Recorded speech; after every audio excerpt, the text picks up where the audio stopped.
মুন্সিগঞ্জের মীরকাদিম মাছের আড়তে ইলিশ কিনতে ভিড় করছেন ক্রেতারা। এ বিষয়ে বিস্তারিত জানাতে মুন্সিগঞ্জ থেকে সরাসরি যুক্ত হচ্ছেন রিপোর্টার নাসির উদ্দিন উজ্জ্বল।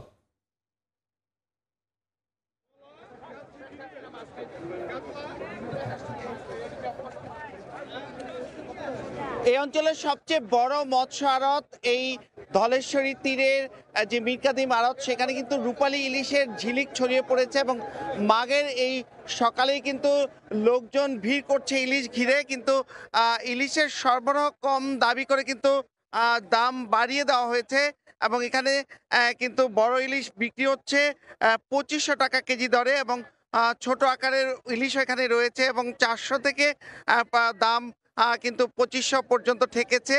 এবং এই ছুটির দিনে কিন্তু নানা অঞ্চলের যে পাইকার এবং শৌখিন ক্রেতা তারা এই হাটটিতে এসছেন এবং সেখানে তারা কিন্তু ইলিশকে ঘিরে বেশি ভিড় করছেন। এবং এখানে যে 45টি আড়ত রয়েছে, সেই 45টি আড়ত ঘিরে কিন্তু বিভিন্ন রকমের মাছ রয়েছে। এখানকার খাল বিলের তাজা যে পাঙ্গাস, আইড়, বোয়াল ছাড়াও কিন্তু উপকূলের এবং সামুদ্রিক নানা রকম মাছের পসরা বসেছে।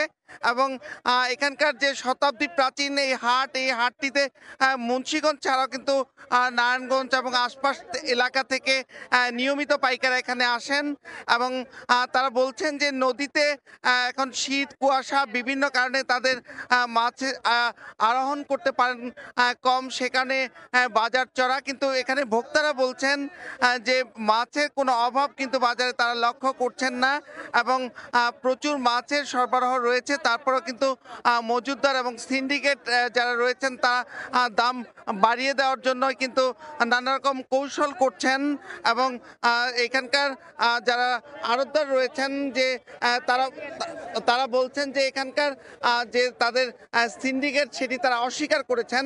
একই সঙ্গে কিন্তু এখানে শিং মাছের যে কাপড়ের বাসন্তী রং এবং চিংড়ি মাছে কিন্তু জেলি মেশানোর অভিযোগ রয়েছে। তো এই ছিল আমার কাছে মুন্সিগঞ্জ থেকে মাছের হাটের সবশেষ।